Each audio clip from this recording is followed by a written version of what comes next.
Hello, good afternoon guys. আজকে তোমাদের সাথে লাঞ্চের মেনু শেয়ার করতে অনেকটাই লেট হয়ে গেল। তো চলো, আজকে সানডের স্পেশাল কিছু বানানো হয়েছে, অনেক কিছু টুকটাক করে করা হয়েছে, যেটা বাঙালদের একটা স্পেশাল। আজকে মানে মা মাসি ওটা খাওয়া তো ছোটোবেলায় খুব মনে পড়ছিল, দিদুনের কথা স্পেশালি মনে পড়ছিল, সেই হিসেবে বাজার থেকে নিয়ে এসে সেটার একটা রেসিপি ট্রাই করা হয়েছে। মনে হয় ভালোই হবে, এখনও তো টেস্ট করে দেখিনি, চলো দেখাচ্ছি।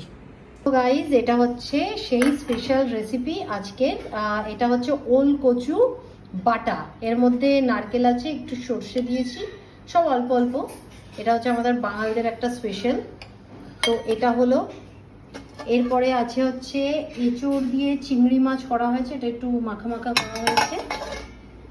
আর এটা আমের চাটনি, একদম অল্পই রয়েছে, এটা বানানো হয়নি, এটা রয়ে গেছে। আর এখানে আছে মাছ ভাজা, আর রাইস তো আছি। তো এই হচ্ছে আজকের মেনু। চলো, ওল কচুটা কেমন হয়েছে, মানে টেস্টটা কেমন হয়েছে তোমাদের সাথে এক্ষুনি শেয়ার করছি, তো দেখতে থাকো। কি বলবে দেখো গাইস, এই দেখো আমার এটা আমি কালার করেছি, বাট এটা কালার করেনি। যেটা ব্ল্যাক ছিল ওটাকে এরকম ঘষতে হবে আর ওটাকে কালার করতে হবে। শুনলে তো, চলো আগে খেয়ে নিই। তো আমি এই যে এতটা পোর্শন নিলাম।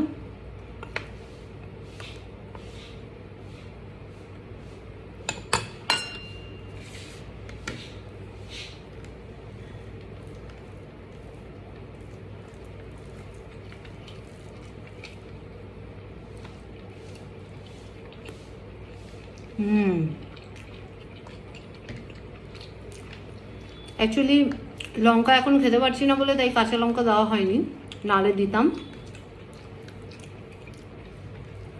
বাট ভালো হয়েছে, একটু মনে হয় নুনটা লাগতো, আদারওয়াইজ একদম ইয়াম্মি। আর যদি গলা ধরে তো সেই জন্য একটু দিয়ে দিয়েছি হচ্ছে পাতিলেবু। তো নেক্সট হচ্ছে এই যে এঁচোড় চিংড়ি, একটু রাইস নিলাম। ওটা মানে আমি একটু একটু করে নিয়ে নিয়ে খাই, একবারে ভাত নিয়ে খেতে পারি না। তো খেয়ে দেখি।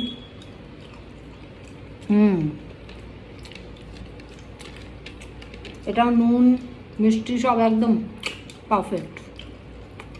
আর এই যে আমার favourite prawn.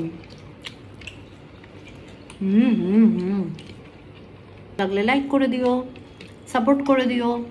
C you in next video. Till then take care, bye by.